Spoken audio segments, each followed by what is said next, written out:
तो मित्रों साथियों, मैं नागपुर की इस ट्रेन में काफ़ी सारे साथी बैठे हुए हैं जो जा रहे हैं सभी लोग। उनमें से हमारे एक बहुत अच्छे साथी मिले जो कटनी से बिलोंग करते हैं। उनका नाम है वो नाम अपना खुद बताएंगे, आप उनसे जानिए और हम उनसे जानेंगे कि वो बौद्ध धर्म से और ऐसे मिशन से कब से जुड़े हुए हैं, तो वो अपनी जानकारी खुद देंगे। तो सर, आप और आपके कितने साथी जा रहे हैं? लगभग 100 के आसपास।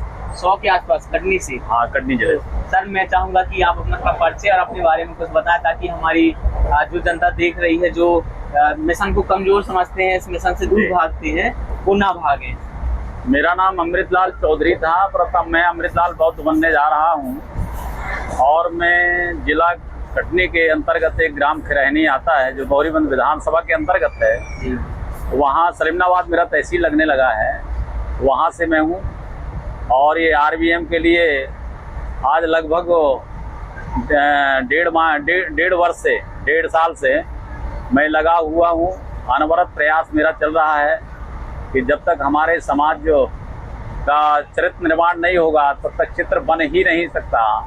इसलिए गैर राजनीतिक जन जब तक समाज की हमारी मजबूत नहीं होंगी तब तक कोई कार्रवाई आगे बढ़ने वाला नहीं। सर, ये जो लोग मिशन से पीछे भागते हैं, उनको डर लगता है, उनके लिए आप क्या कहना चाहेंगे कि वो क्यों ऐसा? इनके अंदर का जो भरा हुआ जो मनोवाद है वो जब तक बाहर नहीं भागेगा, जब तक वो समझेंगे नहीं, महापुरुषों को पढ़ेंगे नहीं, पहले जानिए छानिए फिर मानिए।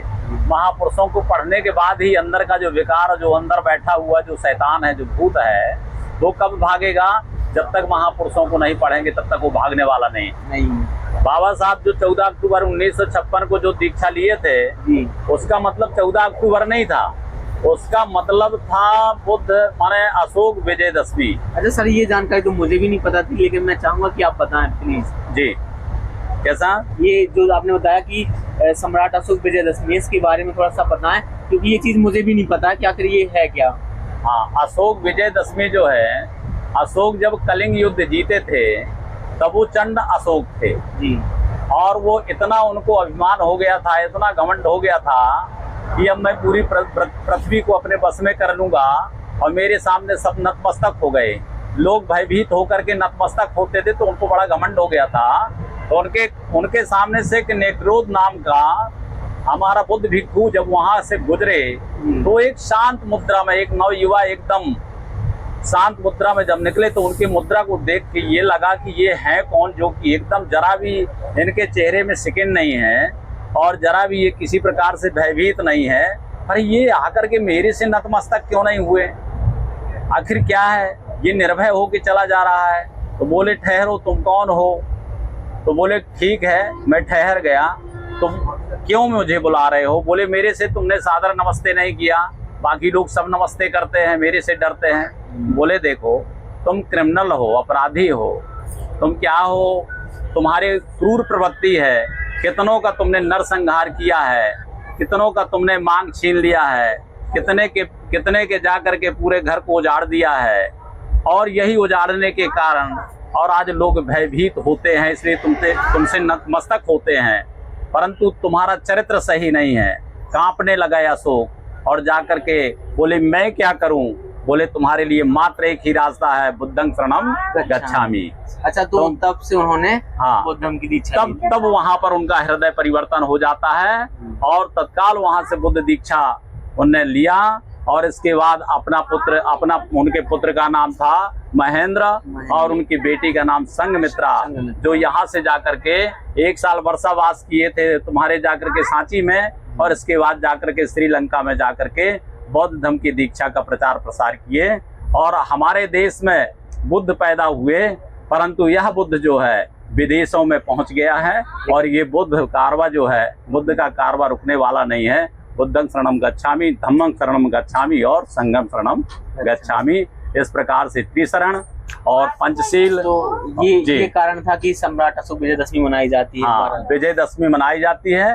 14 अक्टूबर कोई ऐतिहासिक दिन नहीं था, इत्तेफाक से 14 अक्टूबर 1956 को 14 अक्टूबर 1956 को विजयदशमी 14 अक्टूबर को फंसी थी, माने इत्तेफाक से आ गई थी। इसलिए उनने उस दिन को स्वीकार किया है। बाबा साहब ने उसी दिन दीक्षा हाँ, पर बाकी ऐसा 14 अक्टूबर कोई ऐतिहासिक दिन नहीं है। ऐतिहासिक दिन बनाया गया है। अशोक विजय अशोक विजयदशमी दशमी है, अशोक धम्म विजय दशमी। अशोक धम्म विजय। हाँ, तो सर हमें बहुत उसको आज माने कल 12 तारीख जो है, कल 12 तारीख ही माने महत्व का दिन होगा। माने 14 अक्टूबर महत्व का दिन नहीं होगा। जिस दिन विजयदशमी होती है वो एक दिन आगे पीछे होता है, कभी 13 होती, कभी 14, कभी 12, इस प्रकार से चलता रहता है।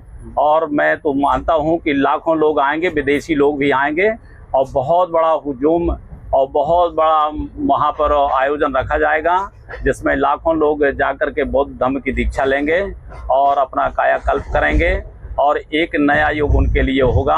अपने पुराना धर्म को अपनाएंगे और घर वापसी करेंगे, बिल्कुल और अपने है कि नहीं, अपने घर वापसी करेंगे। यही सभी लोगों से आशा और उम्मीद लेकर के हमारा जो हुजूम, हमारा जो कारवां है और बहुत बहुत बहुत ही शांतिप्रिय वातावरण से आगे की ओर बढ़ता चला जा रहा है और चलता जाएगा, रुकेगा नहीं। इसीलिए कहा गया है कि वयम धीरा वयम वीरा सर्वदैविचा निर्व्याय चरामेति प्रचलामा निरंतरम, निरंतर चलते रहो। जिस प्रकार से अशोक चक्र जो है 24 घंटा चलता रहता है, कभी रुकता नहीं है। और जहाँ रुक जाता है वही हमारा कारवत थम जाता है। इसलिए कारवत थमने वाला नहीं है, चलता ही चलेगा।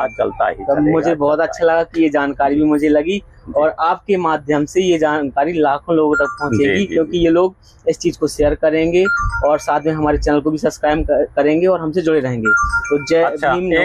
एक मिनट और, क्या है कि जो नागपुर है तो लोग कहते हैं कि नागपुर में ही बाबा साहब धम्म की दीक्षा क्यों लिए जी। कुछ लोगों का ये तर्क है कि वहाँ आरएसएस का वो राष्ट्रीय कार्यालय है, जो ट्रस्ट है, इसलिए बाबा साहब ऐसा लिए, मतलब वहाँ पर बौद्ध धर्म की दीक्षा लिए। तो ऐसा कुछ नहीं है, क्योंकि बाबा साहब ने ये सोचा कि नाग वंशी जो थे, हमारे जो नाग थे, जैसे तक्षक नाग, बासुकी नाग, करकोटक नाग, अनंत नाग, शेष नाग, धनंग और अनंग, इस प्रकार से 12 नाग थे। ये वो नाग नहीं थे, ये पिंडज थे, पिंड से पैदा होने वाले थे, ये कोई अंडा से पैदा होने वाले। बहुत बड़े राजा महाराजा थे। अनंग की लड़की सुनैना और सुलोचना जाकर के एक जनक को ब्याही थी और एक जाकर के मेघनाथ को ब्याही थी। अच्छा, ये सिद्ध इतिहास है और इस इतिहास को वो जाकर के, और वो पक्के बौद्धिस्ट थे। तो ये चीज तो हमें बहुत अलग तरीके से बताई जाती है कि वो ये है और ये है, जबकि ये लोग तो बौद्धिस्ट थे, है ना? इसीलिए वो बौद्धिस्ट थे। उनको तो अपनी पुरानी विरासत है, अपन पुरानी विरासत को भूल गए, पुरानी विरासत को फिर से याद करना, पुनः याद करना चाहते हैं। तो साथियों, इस वीडियो के माध्यम से आपको बहुत अच्छी जानकारी मिली है जी। तो चैनल को सब्सक्राइब और वीडियो शेयर करें, ताकि लाखों लोगों को भी इस बारे में पता चल सके। क्या बात, बहुत बहुत धन्यवाद सर आपका। बहुत बहुत जय भीम, नमो बुद्धाय, जय संविधान जी।